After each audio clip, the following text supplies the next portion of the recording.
The use of e-cigarettes has always been a widely discussed topic. This behavior is uniquely influencing the young generation. Today, I want to share a story about Roberto.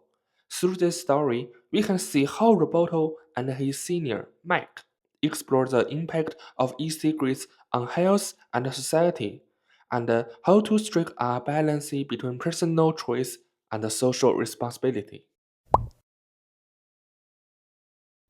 Can we start? Yeah, the equipment has started recording. Are you ready? Yeah, I'm ready. From now on, all our conversation will be recorded. Do you agree? Yeah, I agree. You can start asking questions.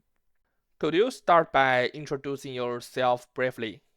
Hi, you can call me Roberto. I'm 19 years old and I'm from China. I'm currently studying at University of Bristol. I'm glad to have opportunity to talk about my opinions on vaping today. Great.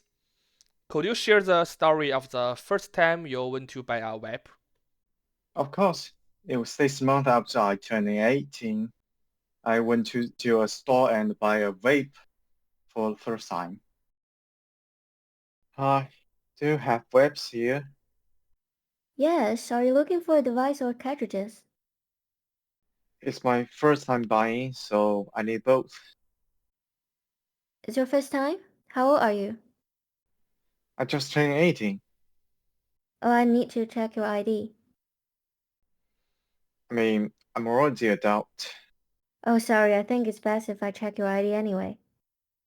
I was very worried because I wasn't sure I had my BRP with me, but luckily I found it in my wallet. Alright, it seems you just turned 18 recently. Yeah, but that doesn't stop me for buying a vape, does it? Oh, it doesn't, but as a health reminder, I suggest you vape less. You can tell the saleswoman was really kind, even reminded me not to vape too much. So, how did it feel the first time you tried vaping? Honestly, it doesn't feel very good. I've been cold for quite a while, and I also feel a little bit dizzy. It wasn't comfortable. So, have you stopped vaping now? I'm still vaping, although it was uncomfortable at first. I got used to it over time. Could you explain in detail why vaping is so appealing to you? For example, why did you want to buy a vape as soon as you became an adult? And why did you keep vaping even though it felt uncomfortable at first? Do you think vaping is indispensable for young people nowadays? That's a good question. Thinking back, I'm unsure why I wanted to vape so sincerely. It was probably influenced by people around me and the video I saw in internet. I remember there was a senior I often saw vaping on corner, and it made me curious. It seemed mature and trendy. I sometimes stand in the corner to smoke, but if you ask whether I think I look trendy, the answer is no. Most of the time, I stand there and stare or think about things.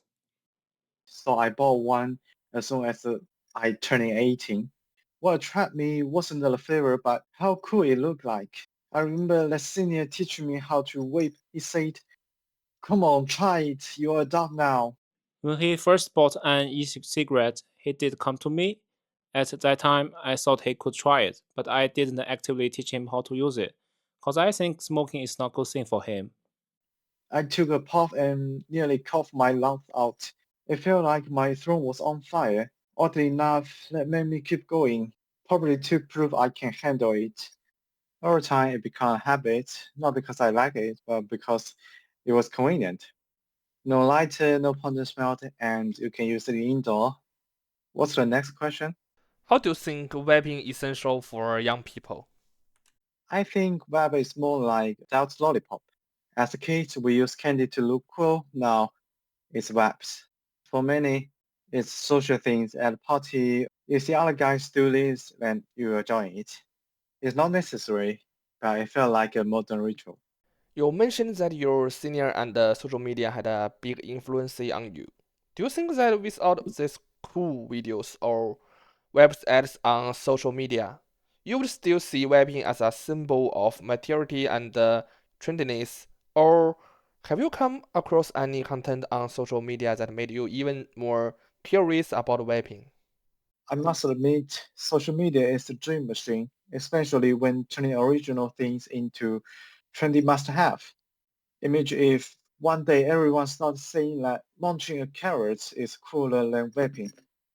Carrot would be probably sell out everywhere. Honestly, without social media, I might never have associated vaping with being cool. In real life, that senior might be an original guy who's vaping in a corner, but social media makes him look super mature and stylish. For example, I've seen video of people blowing fake haze strip with vape smoke, or sync to cool music.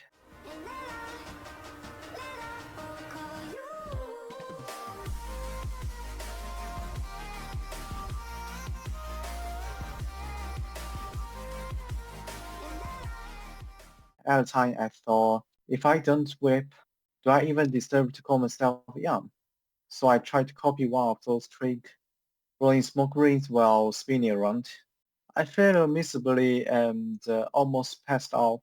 But that's power of social media. It makes you overlook failure because you're catching that one moment of backward content. In the end, the way social media influences young people isn't just by showing what's cool, it's by making everyone feel being cool, in with which especially with lookalikes starting pouring in. In Mike's response, he mentioned that smoking is not good, but why does he think Roboto could give it a try? Let's hear how he explains his reason. He can try it because I think he's old enough to be responsible for his behavior. If he wants to try e-cigarettes, he should be respected. Smoking e-cigarettes is not a good thing, but it is acceptable. And how do you feel about friends or family members trying to influence the teenagers to smoke as a behavior? Now that I think about it, friends and family can significantly influence a teenager, especially at the stage of young adult. Many young adults look to their peers as role models to emulate their behavior. This influence may have been buried in the subconscious mind as well. When dealing with teenagers, I advocate that we maintain good behavior. Do you think there should be any change in the attitude of the e-cigarette market towards teenagers or young adults?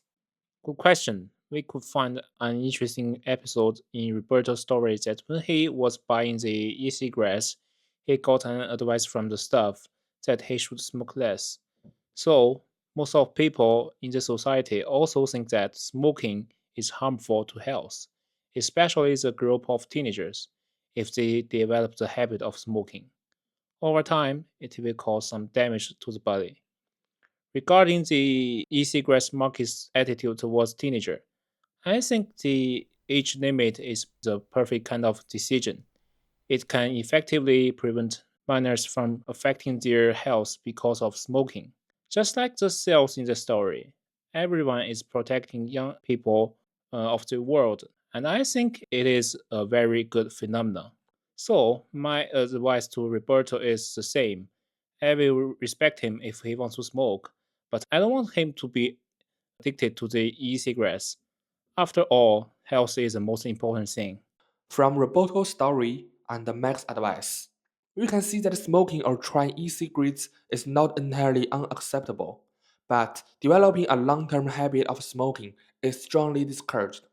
Similarly, in the context of society, the majority of people still choose to restrict teenagers from using e-cigarettes, aiming to protect their health. Finally, health is the most essential wealth. We need to take responsibility for our future.